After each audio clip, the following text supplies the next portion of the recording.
Hey everyone, my name's Luke Hankey. So, how many of you guys have a Facebook account? Well, according to Cindy Griffin, you are one of the 800 million and probably 2/3 of America that have a Facebook account. I mean, Facebook connects yourself with others, such as your friends and relatives, throughout the day. So, for this speech, I'm going to give you the positive impacts that Facebook has on friendships and then also keeping in contact with a lot of your relatives.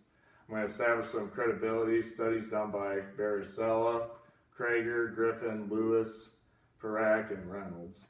And by the end of this presentation, you guys will understand more of the positives Facebook has on people versus the negatives. And then also, Facebook lets you develop new friendships, along with communicating with existing friends and your relatives, along with sharing your life experiences. So the first thing, it's a great way to meet new people, meet new friends. I mean, you can interact with thousands of people. What I said, you're one of the 800 million just in the United States that has Facebook, where you could be all over the world if you go do a study abroad or something like that. And it's easy to strike up a new conversation versus like real life versus that's just kind of how today's society is. And then on top of that, you may meet someone new, like in your class, maybe a lab, or maybe a party, a meeting, meet them like some social event, and then maybe you run into them. Facebook has a suggested friends option on there, and you can add them and then get to know them from there. And also on top of that, if you're a business person or looking to get a job through someone you may know through another person, it's a great way. Facebook's another great way to network through, just because that's how, when you meet someone new, add someone new, they can kind of hook you up with some great opportunities. And also it benefits many college students because, right when you're coming in your first year, you can kind of add them on Facebook and get to know like who they are just based off of their profile information.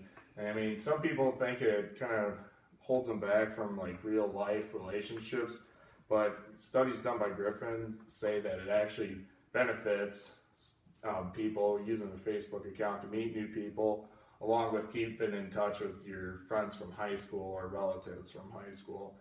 And also, it's a conversation starter, but it also boosts your confidence when you meet a bunch of all these new people. So then you can kind of like refer to some stuff on Facebook, some of these old photos or kind of some past achievements to kind of start up a conversation. But when you start making all these new friends, Facebook is a pretty easy way to communicate with everyone. So then, first thing, Facebook makes it really easy. Really, you can communicate quickly with everyone. So then, there's some studies say that majority of people believe Facebook is like the best way to communicate. And just because everyone's kind of on the go and like they're always busy, everyone's trying to get everything done really quickly. So then you can kind of just look up on Facebook, see what your relative or one of your friends is doing quickly for the day, or what they just recently added up on their profile. And then these are the ways how Facebook does communication, like Messenger, video chats, status updates, updating your profile info. Facebook's got a lot of benefits with communication, especially making it really quickly, but obviously the best way is just to talk to someone face to face versus just on the computer all the time.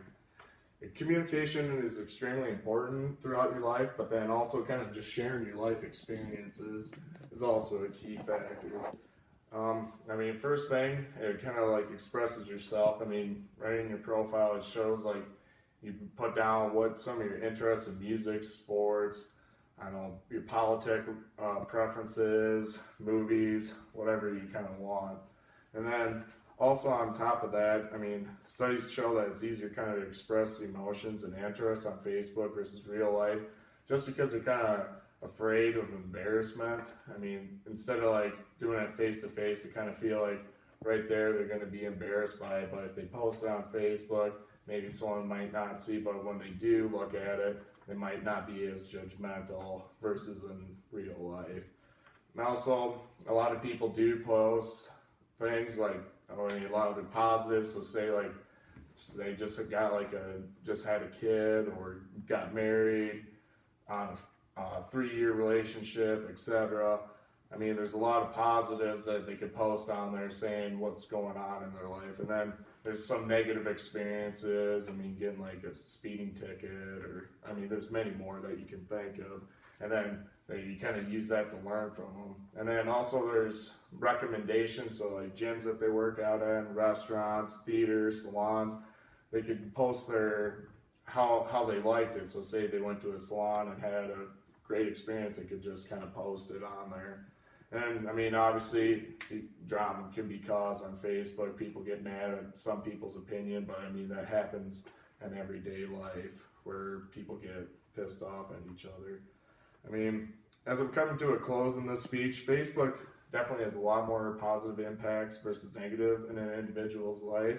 But not only having a Facebook account not only allows you to stay in contact with hundreds of people, including your relatives and friends, it allows you to create new friendships and share your life and learning your life experiences from your own and from your friends.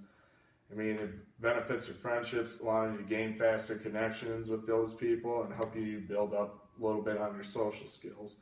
And I mean, although, there's people are going to argue that Facebook harms your communication and kind of detracts from real life experiences, but Facebook has definitely proved to be an enhancement of real-time communication, allowing users to connect over long distances and further their friendships where they can't be face-to-face.